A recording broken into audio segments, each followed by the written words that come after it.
Hi everyone, this is Jamie. I'm sorry that I'm not there with you all today. I have to take Laura to the doctor's because I think she has bronchitis, and I think Hannah has some kind of torn ligament in her leg, and it's just one of those days, and I'm very disappointed that I won't be able to see your presentations. But if you're interested in seeing how I did this, if you're not already familiar, I'd be happy to send you guys some directions on how to do it. So for my presentation, I'm going to talk about implementation science at TED. I'm going to talk about the current research and publications in exceptional children on implementation science in special ed, and then talk about how Sam Odom included that in his presentation and Melinda Lico in her presentation, and how both of those pieces, or all three of those pieces, have implications for our own research and dissertations, and show you some additional resources and references. So first of all, implementation in special ed is about addressing the research to practice gap, also now called the science to service gap. Basically, there's the current practices that we've really looked closely at that are evidence-based and reported through meta-syntheses, and then the What Works Clearinghouse practice guides. And then implementation science is about the statewide implementation of those evidence-based practices with infrastructures built to fully implement them. There are two models, one by Fixson and his colleagues, and the other by Cook and Odom, and they're both multiplicative. And the first one, effective interventions times effective implementation equals improved outcomes. The second is reach times efficacy times adoption times implementation times maintenance equals improved outcomes. The idea of the effect of zero is that if any of these are zero or not included, then the improved outcomes equal zero, and that's why we use the multiplication framework. The literature, especially by Fixson et al., talks about the contrast between the let it happen approach versus the make it happen approach. Let it happen is what we've been doing historically, publishing research, letting others read it, providing manuals and websites, and offering workshops, versus the make it happen approach, which is where implementation teams work through the stages of implementation, including exploration, installation, initial implementation, full implementation. And then there's the practice to policy communication cycle that talks about how you go from exploration through policy implementation based on whether or not practices are evidence-based in full context.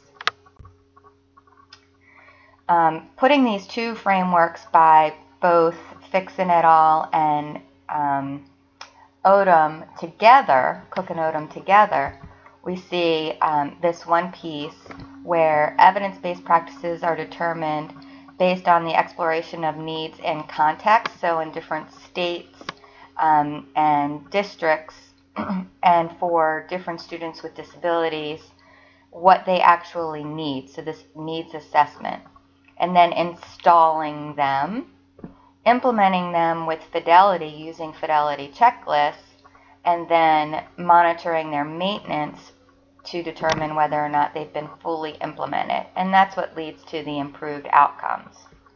When you add Cook and Odom's framework, you look at reach, which is the proportion of the target population reached by the evidence-based practice, efficacy, which is the success rate of an appropriately implemented evidence-based practice, adoption of those evidence-based practices by the target audience, implementation, the actual proportion of the evidence-based practices that are implemented with fidelity based on those measures, and then maintenance, the proportion who maintain over time, and that is over a period of years. Cook and Odom proposed these 7 practices of implementation that improve the implementation over time. The first, is staff selection, then offering pre-service and in-service training, ongoing consultation and coaching, staff evaluation, program evaluation, facilitative administrative support, and systems interventions. So Sam Odom's presentation was based on this brilliant model based on Wired magazine that he called Expired, Tired, or Wired. Expired frameworks are narrative literature reviews and directives to implement evidence-based practices.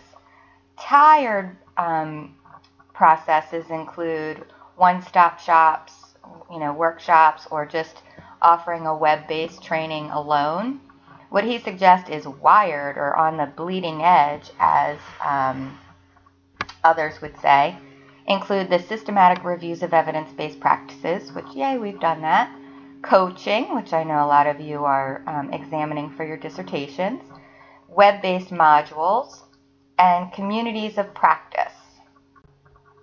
Okay, so here are some examples of full implementation.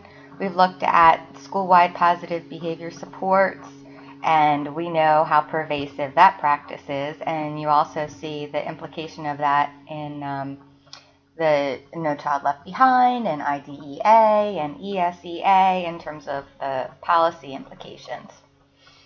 Sam Odom showed us his website on the National Professional Development Center on Autism Spectrum Disorder, and the link is right here.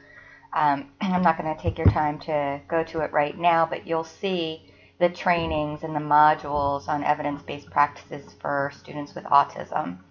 But the major takeaway from from both of those articles, as well as Odom's presentation, is the importance of using the fidelity checklist when you're doing your own research. Melinda Lico was invited by the research committee at TED to do her presentation, and she has many articles published. She's the young woman with the twins who I think Sarah met her on the plane one year. She's really sweet, and she is doing some really groundbreaking work with implementing evidence-based practices and doing quantitative research that way, at the same time evaluating the implementation of those practices and adding to the literature base on how special educators need to adapt evidence-based practices for their various contexts. So her presentation, based on grounded theory of teacher adaptations, was a study she reported that was quasi-experimental mixed method. And the quantitative piece was implementing System 44, which is based off of, it's sort of a prerequisite to Read 180, a phonics intervention by Scholastic, and she installed it in 4 schools and examined the effects of the intervention. There's several publications out of this study. But what she focused on for her presentation here was the qualitative aspect of this research, that she included teacher interviews, field notes, and student engagement ratings to understand the implementation of System 44. Her analysis of the qualitative work was based on constructivist grounded theory. I loved it. And she discussed open coding of her interview and observation data. And from it, she developed a grounded theory of teachers' adaptation, which she called reconciliation through adaptation. Because there was a main effect on student outcome based on teacher, she actually studied 6 teachers who implemented System 44 and noted that their adaptations and their individual characteristics both contributed to student outcomes. And so, although fidelity of implementation is important, so is adaptation. She supported that finding in the literature, saying that adaptations are a part of implementation in special ed. The different reasons why teachers make those adaptations are based on their students' context as well as their individual characteristics.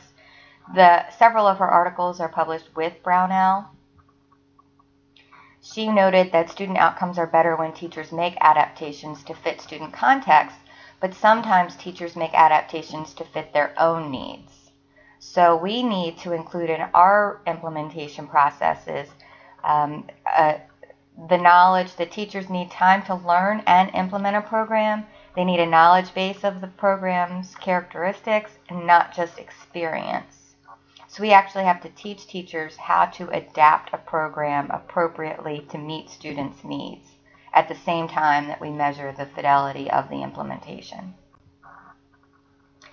Again, consider how research suggests that teachers can and should adapt the intervention. And she noted that there are many articles in TEAS that report how teachers can adapt an intervention. Teach teachers to implement evidence-based practices with thoughtful adaptations related to their context, and consider mixed methods designed to report implementation considerations for our interventions, especially for our dissertation work. Here are some additional resources and references. The National Implementation Research Network right here offers, and that's from University of North Carolina, Chapel Hill, Odom is there. Obviously, this is not his website for autism, but it does offer several modules, some planning tools, and some pieces. This implementation research, a synthesis of the literature, was cited by Odom in his presentation, something worth downloading and considering as we design our research. And then the winter edition, the 2013 winter edition of Exceptional Children, is a special issue on implementation science. There are several articles in here, including those by Fixon and Cook and Odom, and some others that you might want to consider. So I had a great experience at TED. I was really glad that I was able to go and not only spend time with you all, but be able to see the current research that's out there and do some networking. And I really hope that I get to have copies of your PowerPoints and hear more about what your experiences were.